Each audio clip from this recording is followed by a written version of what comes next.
Well, welcome everybody. Matt and I are just catching up on a few things. Hi, it's Jenny Whitener, and we are welcoming you to today's Inspire webinar, the future trends and innovations shaping the next generation supply chain. So welcome everybody. Thanks for being here today. If you would say hello to Matt and so that he knows that you're here, if you'll use the chat, maybe just post your name and the organization you represent. It'd be great to know our participants who are here. So welcome to the Inspire series. We'll be using the chat throughout the session to say hello and make observations, key insights, make sure that you're capturing those along the way and helping to share that with the other participants.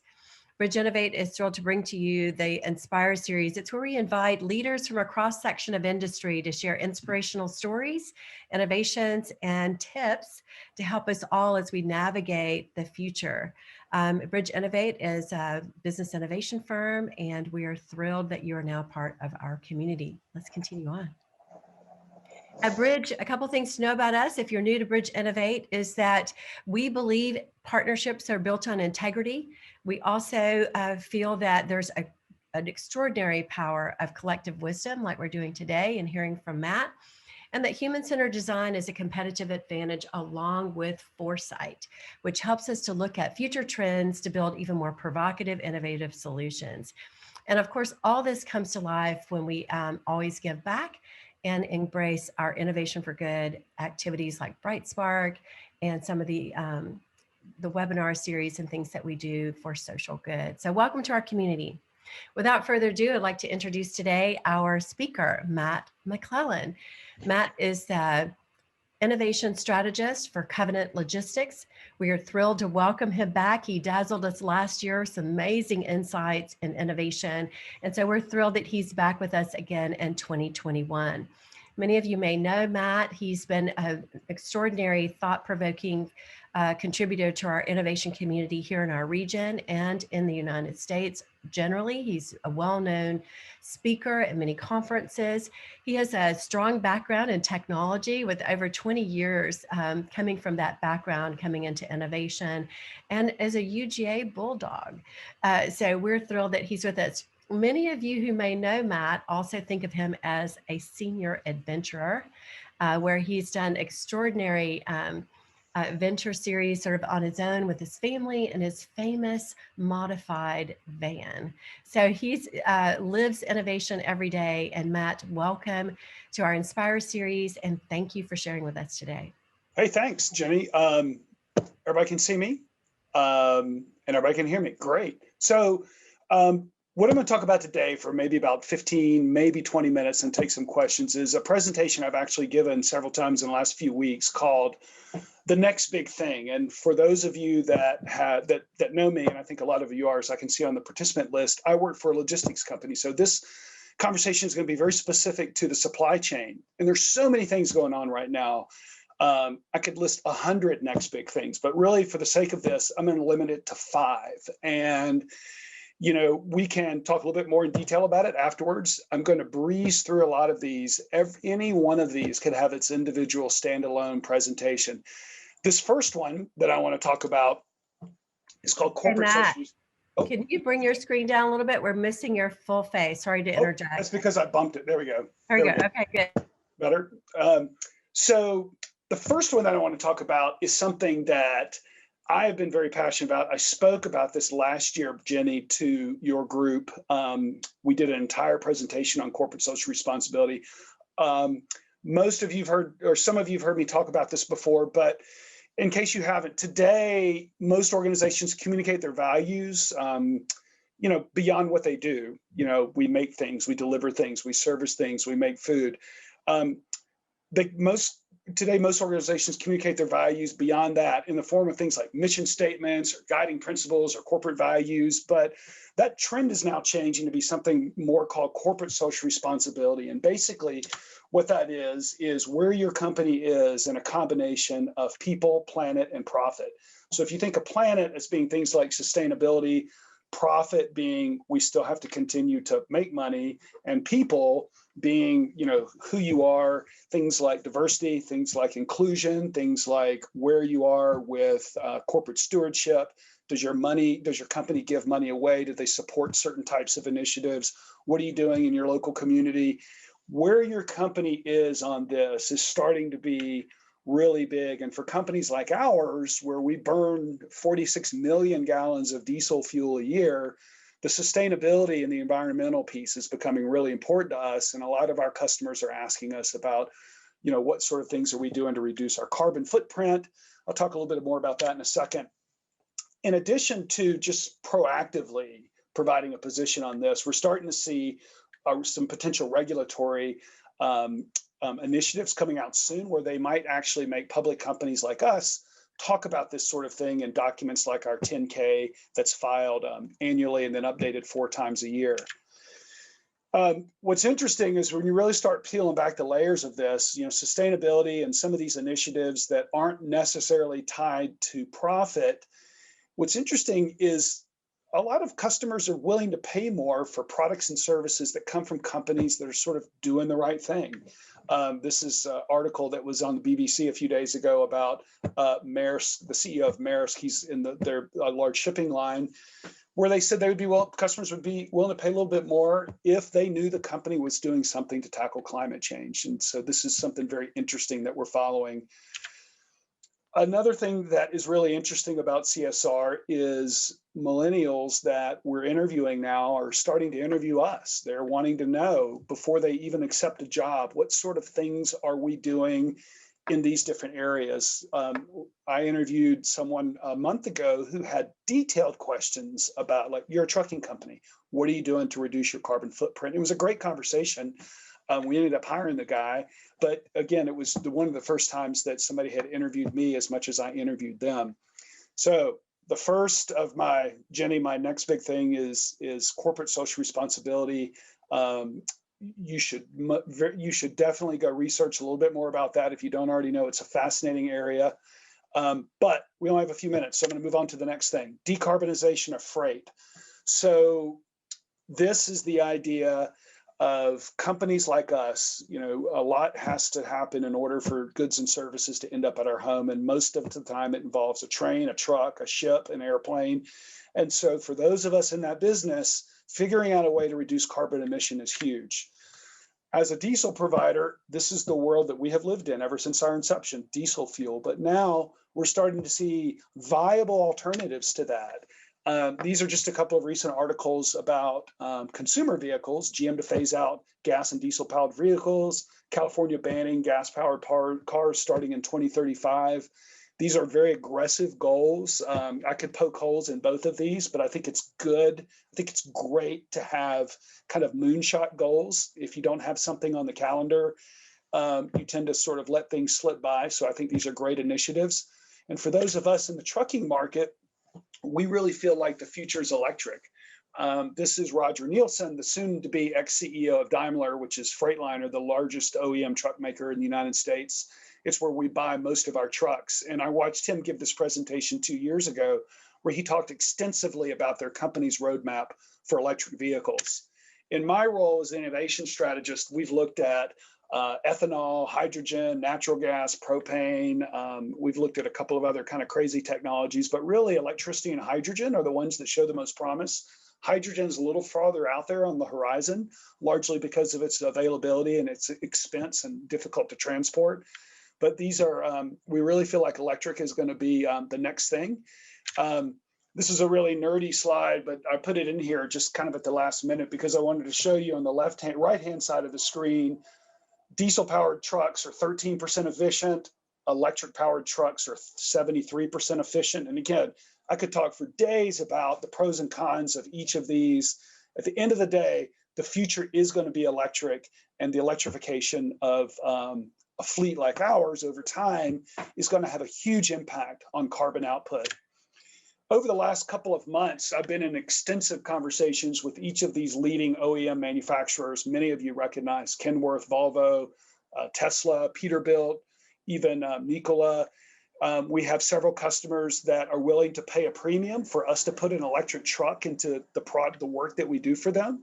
And so we've gotten a lot of prices, and we are on the very early stages of pulling the trigger and putting our first electric truck into service. Again, a lot going on in that department, but this is something that as a large carrier that we're paying a lot of attention to. Something else that we're paying a lot of attention to is this little guy. This is called Mechanical Mike. This is the very first aviation autopilot with this crazy looking thing. A pilot named Wiley Post was able to circumnavigate the globe with this thing doing most of the flying. This is the very first sort of autonomous-like contraption. Today for us, it looks more like this. Today there are 5 really leading players in the Class 8 space. Autonomous driving is going to be big for not just the consumer market, but the trucking market. And what's interesting about trucks like us is that one of the easiest things that you can do for an autonomous vehicle is to drive in a straight line right down the interstate until it's time for you to get off at an exit ramp and fill up with fuel, and then get back on the interstate and drive in a straight line again. It's one of the easiest ways, and we've already started seeing the introduction of some autonomous testing. There are still many, many obstacles to overcome. Ironically, most of them are not related to technology. They're related to regulatory issues and safety issues and backup issues. For those of you that follow autonomous, or maybe you have a smart car or a Tesla or something that has some autonomous features in it, there are what's called 5 levels of autonomy. Level 0 is kind of what a car does today with no automation. Level 5 is full-on driving without a driver in the vehicle. Where the trucking industry is right now is very similar to where most of the automobile industry is, which is at level 2. There's occasional self-driving, and really those are more safety features and lane assist functions where the car starts to drift. It puts you back in the center lane and that sort of thing. But autonomous is going to be part of the next big thing, at least for our industry and trucking. The fourth thing, Jenny, that I kind of want to go over is warehouse automation and warehousing in general. This is an area I get in my job. I get to talk to a lot of venture capital, private equity people. I also get to talk to a lot of founders, a lot of really young people that have some great ideas about how to make significant positive impact on the supply chain and specifically inside the warehouse. This is actually, Jenny, this picture is actually a little dated. A lot of these companies have gone on to merge, to be acquired by other companies. This is just a small version of a much larger picture of people that are doing work in this space. I get into this kind of philosophical conversation a lot with our customers and really with some of our employees about, because we have a large warehousing division, about if this is about replacing people. And, you know, on some level it is, but really it's not. What it's about is creating technology that will help you deal with turnover, to help you deal with an industry that has 38% turnover, an industry that has very strong seasonal influx. Think about things like Christmas or Thanksgiving or holidays, or even the summer where you need to double your workforce. You know, when you look at Amazon and some of the creative things they do to get people to come work for them during the holiday season, it's huge. And automation is a great way to deal with that. It's also a great way to kind of deal with things like what we've just experienced with COVID, you know, and all of a sudden you have people that don't want to come in and for good reasons. And so automation is a way to mitigate that. But more importantly, it's really just about a way to free people up to do jobs that are more satisfying, to do jobs that are more productive, to do jobs that don't have as much of a turnover, that give people more pride and in their work. And so we really don't see a lot of job loss. Now, there is going to be some. I mean, let's face it, you know, most automation in some respects is about that, but that's not really why companies are looking to do it. This is an example of just some warehouse automation at a very high level, things that are going on. There's driverless yard trucks in the yard. There are drones that scan for inventory. I don't know if anyone from Kinko's on the line right now, but I know that they have been working with some startups that are actually testing that technology in their innovation lab. There's virtual reality headsets that help people figure out where to go and to pick items. There's so much going on right now. One of the more interesting ones that I've always been fascinated with is this one from a company called AutoStore, which it's a very specific use case for e-commerce and small parts, but it's a way to turn your warehouse into something like a giant cube.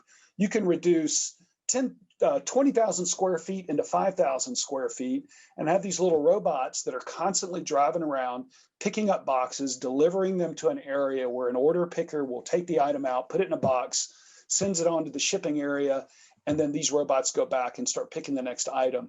What's interesting is they operate in a cube, and over time, the less used items kind of, quote, float down to the bottom, the more popular items kind of float back to the top.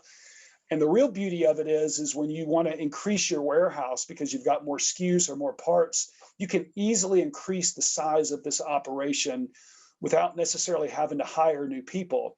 If the video is not jerky, one of the next scenes you're going to see is how you can very easily increase the size of your warehouse just by either adding space into areas that aren't built out or just adding on to an existing warehouse. So this is one of those automation technologies that's absolutely fascinating to watch.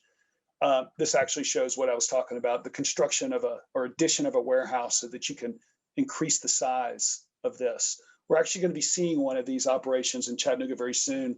I can't really say much about it. I've been included on a little bit of inside information, but this is going to be really interesting to watch. You know, again, the rise of the warehouse robot, follow me robots, things that kind of make the job easier. These investments are very expensive. And so a lot of times companies are reluctant to pull the trigger, but it's becoming more commonplace. The price is coming down. This is a company that I'm on the board of advisors for. It actually somewhat started here in Chattanooga. It's called Outrider, and where they have an autonomous yard truck, which basically is a electric vehicle that moves trailers around a yard and can do it 24 hours a day in all seasons. And so this is they're in Golden, Colorado now, but they sort of more or less started here in Chattanooga. So again, as I kind of wrap up warehouse automation, there's so much going on in this space. And if you haven't met Christy Montgomery, who I hope is on the call, she and her team are actually doing a lot of bleeding edge work, really, Jenny, in this area. And there's an innovation lab here in Chattanooga that if you can know somebody who knows somebody who knows somebody that can get you a tour, it's definitely worth going to.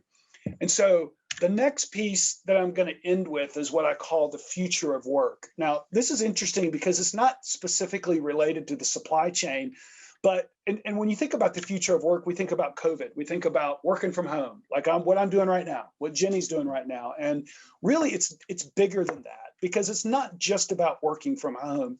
It's about working from home during COVID and companies all of a sudden realizing, hey, we don't have to have all these people come back. We need some of them come back, but let's reduce the size of our real estate footprint. Let's start saving some money. And so all of a sudden you have people that now they can work from anywhere. So they're moving. So they're not only working from home, they're moving to places that they want to live. We all know that people are leaving California by the thousands, by the tens of thousands. Actually, it's by the millions, really. Over the last couple of years, they're going to states like Tennessee and Texas and Nevada, basically places where people want to live.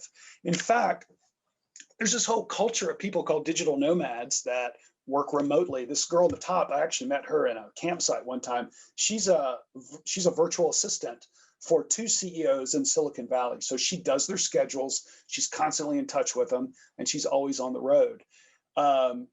You don't actually have to live in a city or have a real address. And a little bit of a personal story, Jenny, you mentioned my van and some of that. So on Instagram, I follow a lot of van people. I follow 1,000 different van people, right? And so my little alter ego in the top corner is Chad the Van. That's my Sprinter van that I've converted and have a lot of fun with. But I met this couple over here on the right-hand side of the screen because we followed each other on Instagram. I watched a YouTube video. They have about 80,000 followers on YouTube about how they make money. And this guy's a graphic designer. Well, it turns out he lives in Chattanooga. They bought a house here in Chattanooga, and I reached out to him. We got in contact. We had lunch, and I'm hiring him. I've hired him to help me put a report together that I need a graphic designer to help me with. And so, I never would have picked this guy. I just knew about him on Instagram. And so this has been a really interesting relationship. He's fantastic. He doesn't have the overhead that translates into higher prices. that other people have. So it's been a great experience so far. He does great work, and it's the first time I've ever hired a digital nomad. PricewaterhouseCoopers has done a lot of research on the future of work, and they kind of sum it up in these areas. There's technology investments to sort of make this type of work easier, cloud storage, virtual phones, different ways to use your cell phone without having to give out your personal number. There's hiring different sorts of people to do this type of virtual work. Learning innovation, constant upskilling, working on teams, workforce digitization, the employee experience, really making a focus of your company, not just what you do, but also how you do it, your culture, what you do to give back, what your position is on. We talked about corporate social responsibility, and there's a lot of issues with that as it relates to who you are, where you are with the environment, what are you doing to give back in your community. At Covenant Logistics, where I work, we have what's called virtual time, or VTO, which is volunteer time off. And so that's company paid days that you can actually go and do volunteer work for organizations that we've sort of partnered with. And then, of course, there's the work environment. There's everything from, I went to visit Chick-fil-A about a year ago. Most of the people that I met didn't even have an office. I don't have an office, Jenny. Actually, I just sit wherever I need to sit in whatever room I need to meet with whoever I need to meet with. I have a little corner that I hide my stuff that I leave there, but it's great to not have to have a phone. I have this, right? And with this, I can kind of be anywhere. And so there's so much about the future of work. Jenny, I would encourage you to find a speaker that would just talk about the future of work, because there's so much going on in this space. And as I wrap this up in the last few minutes that I've got, I want to kind of leave you with a final thought. I love, well, actually, I just put this in. I forgot about it. Times are changing, right? Bob Dylan. Jenny, you and I are old enough to know who that is. But this guy right here, I love, not because he's a billionaire, because he looks like me, because he's tall, skinny, and bald, but he made this quote as it relates to Amazon's many experiments that they're constantly doing. Some ideas work out and some of them don't. But the key takeaway here is being wrong might hurt a little bit, right? You may try a proof of concept, spend some money to try something new. And if you get it wrong, if you get it right, that's good. But if you get it wrong, it'll hurt a little bit. But being slow will kill you. So for example, in our industry, if I thought that battery electric was a fad, it was never going to happen. There's more problems than there are potential solutions. And we just passed by, but our competitors decided to buy some trucks, decided to build bench strength, decided to train their people on working with high voltage electronics and to really work with drivers to get them used to new trucks. If all of a sudden they did this and trucks all of a sudden became very popular, customers wanted to use them, they're willing to pay a premium, we were able to solve problems with charging stations, and Covenant said, oh, we need to go get us a truck. Well, it would take us a year to catch up, and it might be too late. And so I love this quote because, I'm not going to do the Blockbuster slide or the Kodak slide, but those guys kind of fell into the same, they fell guilty to that.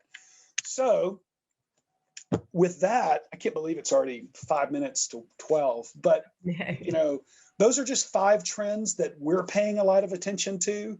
The future of work, the last one, is something we've really been talking a lot about over the last couple of weeks, just because of COVID and trying to figure out how we need to go back to work. But, with that, questions, answers, comments, criticism, disagree? Let's give the participants an opportunity to use the chat and give you some questions. And while they're posting those questions, I just want to respond to a couple of things. One is I just couldn't agree with you more about the future of work. In fact, we have a corporate client right now that we're leading a foresight sprint where they're mining for the trends and creating solutions around the future of work. And we're launching an open enrollment foresight sprint open to the community in mid-April. And so what we'll be doing is meeting over lunch, using sprint-based and scanning for these compelling trends to really try to unpack the future of work. So if you're interested in that, we are too, and we're navigating it. So one of the questions, I'm just checking the chat to see if questions are coming in. Something that I wanted to ask you, Matt, as we're looking at the questions coming in is, can you talk a bit more about what you see going on in the supply chain with COVID? So many organizations had a disruption, a major disruption in their supply chain plans, and have looked at putting together all types of alternative structures to protect that supply chain. Anything that you would talk about there and the overall sort of lessons learned and tactics organizations are using now around the supply chain management? Yeah, well, I mean, a great example is look at this chip, this chip glut that we have in the automotive market right now. There are so many cars right now that cannot get made because back when COVID hit, the procurement people said, you know what, people aren't going to be buying cars as much during COVID. We're going to scale back on our purchasing requirements. Well, the exact opposite happened, and everybody started buying cars. They also started buying dogs and pets, but that's another sideline. And so now there's a chip shortage, and Tesla's having problems, GM's having problems, Ford's having problems because COVID completely threw their supply chain for a loop. Now they've all of a sudden, upped their orders, but there's only so much that manufacturing can do. That's one example, at least that I'm feeling right now, because right here on my desk, since I'm at home, is my pre-order for a Tesla Cybertruck, right? I I pre-ordered love this it. 8 months ago, You're and on. now it's going to be delayed because. Well, let's check out this question from one of our audience coming in. It says, trucking companies can buy as many electric trucks as they want, but what about the infrastructure to support it? Do you envision a government solution, companies building their own infrastructure, or some sort of crowdsourced intercompany solution? That's coming in from John. Yeah. So, John, that's a great question. And really, you got to kind of split that up. There's long haul trucking, which is what we do, or it's most of what we do. And that problem is going to be an issue for years because, if we've got to drive from Chattanooga, Tennessee to Los Angeles and back, which that's a lane that we do all the time, there's going to be charging stations along the way. And that's just not going to happen. I mean, we've had conversations with Love's and Pilot and TA, these are all the big sort of truck stops that are around the country. And unless there's some sort of massive sort of government assistance program, we're not going to see long haul trucking get into that anytime soon. But we do have a customer, for example, that we do runs of less than 150 miles a day. It's what's called a duty cycle. And then in that duty cycle, that's a perfect solution for an electric truck. The electric trucks that I'm in conversations with right now are for runs under 90 miles. And if I were to put an order in today with, say, for instance, Volvo, there's a 22-week lead time before I could get my first truck. Wow. And so, and that's the soonest. Daimler Freightliner, North America, the largest truck maker in the country, they're only making 12 this year. And those 12 were spoken for last year. So I can't even get one from the people that we spend almost $200 million worth of purchases a year. Yeah. So, there are a lot of charging station issues to kind of overcome. But for people that go out and back, you can build a charging station today. Yeah. Yeah. Okay. John's agreeing with you and giving lots of high fives around personal charging stations. Let's look at another question coming in from Eric. Do you have any thoughts regarding how additive manufacturing's increasing accessibility will change the transportation of raw materials and finished goods? Yes. And I was just looking so there's this thing called the Dhl Trend Radar. They predict all the things that they see that's going to happen in the next 5 to 10 years. 3D printing and additive manufacturing, depending on how far you want to go with that. The idea that I'm looking for something on my desk, remember the Bluebird of happiness? We talked about this earlier. If you could make that with a 3D printer through additive manufacturing, of course, this is glass, so it's probably a bad example. Instead of buying it where it was made in China, put on a ship, came to the United States, put on a truck, and delivered to your home eventually. But if you could buy that for a fraction of the price and actually have it created either in the city where you live or maybe in the home where you live, that would significantly disrupt the supply chain. And so I think additive manufacturing, DHL puts it at 6 years out before we really start seeing the ability. Maybe a better example is like a phone case, where somehow you're able to figure out the digital rights management, the ownership. You could print for $12, you can print one with your printer, and then you'll never be able to print it again. I see that as being a big deal, kind of like the replicator thing in Star Trek. But I see the first one coming out minimum 5 years. Right. All right. Well, so we're out of time, and we want to thank our panelists for all their questions. And Matt, thank you for an extraordinary talk, very provoking, covering lots of different grounds in terms of the future of supply chain, from the future of work and talent to sustainability and automation. So thank you so much for being with us today and challenging us to be inspired. Just a couple of things as we look at what's coming up at Bridge. As I said, there are a number of other webinars that we're hosting, as well as our Foresight Scouts program, where we'll be doing some mining, data mining and trend mining on the future of work. So I hope you'll join us. Check us out at bridgeinnovate.com. We hope to see you again soon. Thanks, Matt. Thanks, everyone. See you soon. Bye.